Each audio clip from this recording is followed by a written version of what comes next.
Hey y'all, Billy from Perma Pastures Farm. Okay, here we are, the next iteration of what I think is definitely the most consequential chicken and composting producing system on the planet. Okay, here we are in the next part of it. This is our compost pile from last week. Okay, what's gonna happen, and I'm gonna break this down, folks, in a way to where anybody at home, because I've heard a lot of interest in people wanting to replicate this, we're gonna break it down in steps to where anybody following at home, just like the 18-day compost pile we did, can just go back and watch all these videos and see how it was done. Okay, this was in the compost cage before. We broke down the cage, reassembled it down the hill. Now we got this pile. Now, unlike the 18-day compost, which is running at this time basically about 150 degrees, this one, I got my little compost thermometer in here. This one is running at about 110. And if you were to catch it a few days ago, it was considerably higher. I'm just giving you a kind of a basis of understanding. It's breaking down and it's active. Now let's go down there and check this compost cage real quick. Okay, I'm gonna let this thing stabilize, but in the meantime, what's gonna happen, we're gonna first, before we do anything else, we're gonna flip that compost pile back there. Now, when we do that, you'll notice that when the birds are scratching it out during the week, as it gets near the end of the week, they scratch it out less and less and less. Part of it is because of the heat in the core of that thing, but also is they've extracted the biota. The beauty about this system is as the chickens grow, as the chicks grow in the chickens, they're requiring more protein. So I was just remarking to Michelle yesterday that it's a good thing we're into the phase where we flip this pile, because that one is getting to the point where it needs to be flipped and then more microbial life will be introduced. So now they'll not only have that pile that we're about to flip, but also this one. Now this thing is stabilized. Let's see what kind of temperature we got here. All right, here we go. It's nearly 100 degrees here. Now, why am I pointing this out? Is because also in this system, I've been asked, hey, can you do this in the wintertime? Well, I'll tell you one thing we do, and I've demonstrated it before, is that's why I'm partial to these vacuum water cans. Just a little side note, you can take this, stick it on top of your compost pile, and your water won't freeze. And I've done this when it was in the teens for days and days and days, and it works perfectly. Okay, that aside, first thing we're gonna do, we got two things really to do as a matter of maintenance. Flip that pile, and then the net isn't a complete net right now. We're gonna roll it out. Once we flip the pile, we're gonna roll it out down the hill, then it's off to the races. But in the meantime, Michelle's gonna run the weed eater and kind of knock out a little bit of spot for where this chicken tractor is gonna sit. Here's the difference between an 18-day compost pile and this one, and there are several, is that unlike an 18-day compost pile where it's covered, this one is exposed to the air, which means it's losing moisture, especially on repeatedly sunny days like we're currently having. So the difference is, as we turn this, when Michelle's gonna run, me and William will go ahead and turn this pile. Michelle's gonna run the water, gotta keep adding moisture into it. You need to make it pretty saturated.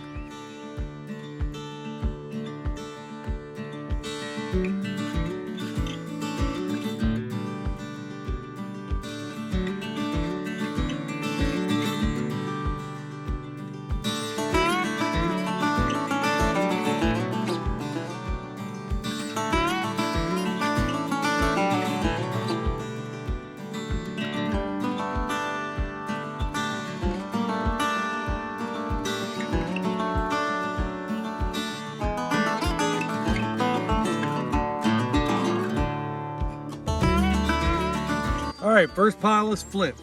And there's a reason we start with that, because we want to take this fence and we're going to cheat it in until it's maybe 6 or 7 feet away from the edge. If you let your fence get any closer than that, when they scratch those piles out, it's going to wind up in the fence. That's from experience. That's from doing this system quite a bit, so we know exactly what it is. So what we're going to do, we got our biochar in here in case somebody's wondering, and on top is a decoy owl. Everything is basically going to move that way a little bit. We're going to take their chicken tractor, move it down about 1.5 times the length of that tractor, maybe a little bit less this time because we had to go a little bit more last time. Also, this fence isn't the full length of the fence out. We got a lot of it going back behind you that you can't see right now.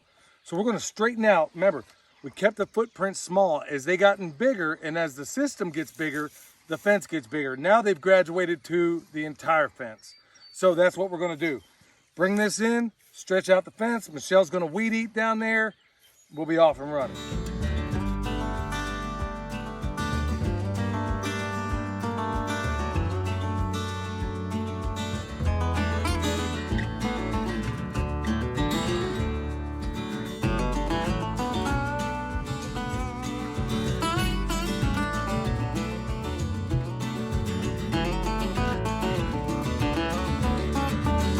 All right, so what's gonna happen, Michelle's gonna go ahead and weed eat the new footprint that this tractor is gonna take, really for two reasons.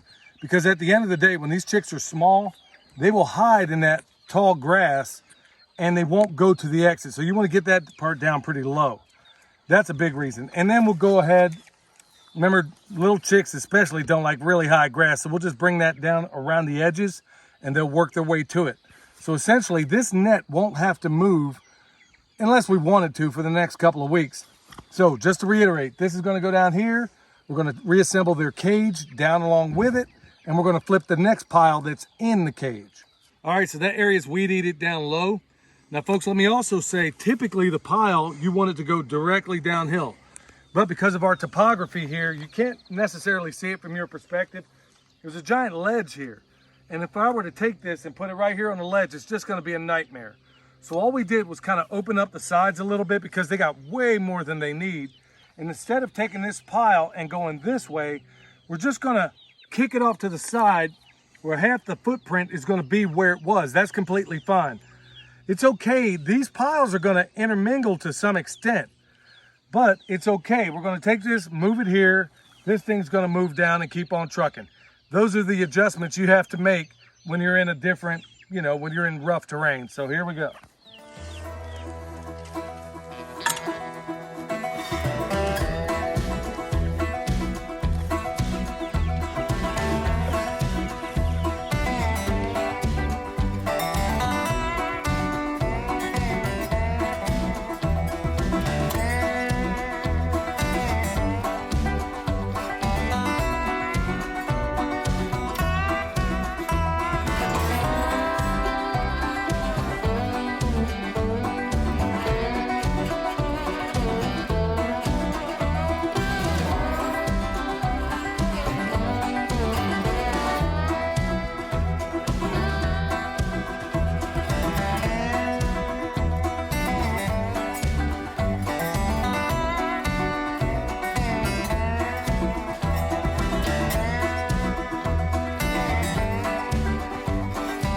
All right, both piles are flipped.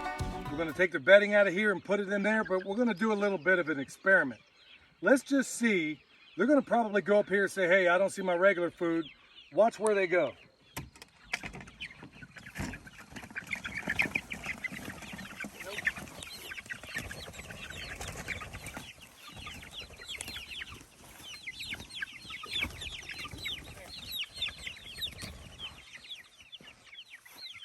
Here's how it's gonna unfold, y'all. These guys are gonna get on this pile, as you see. They're gonna scratch this stuff out because it still has, like I said, it was in a compost cage. Over the week, we layered it, remember? So Monday, Tuesday, Wednesday, Thursday, Friday, Saturday, we'll basically put another carbon layer in, put their food on top, put another carbon layer in. That's what those trash bags are down there. They don't even want it, not right now. They're very interested in this pile. They're getting everything they need. And in fact, after I put the food in there, you'll have one or two go over, but this is where they want to be. They're doing, you can see things that are still identifiable in this pile. But look at what they've done just over this last week in this pile. There is nothing in here except for the wood shavings that you can identify, and it was identical to that. Right now in this pile, you have things like red onions and, other things that are easily identifiable. By the end of this week, it won't be. That's how awesome they shred this stuff and make some fantastic compost, and you're feeding them all at the same time. Now, with that said, we're going to reassemble their cage.